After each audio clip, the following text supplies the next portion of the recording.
هر کی بهت گفت چاق شدی یا بگو آره درآمدمون بالا زیاد میخوریم تا چشدم درات. والا خودت میتونی چاق شد این گرونی. خب برو برو.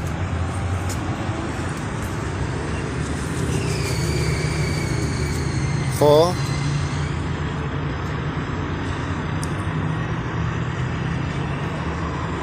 خب خب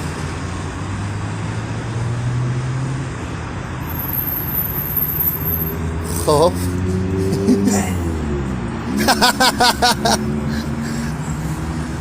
دهنتو سرویس.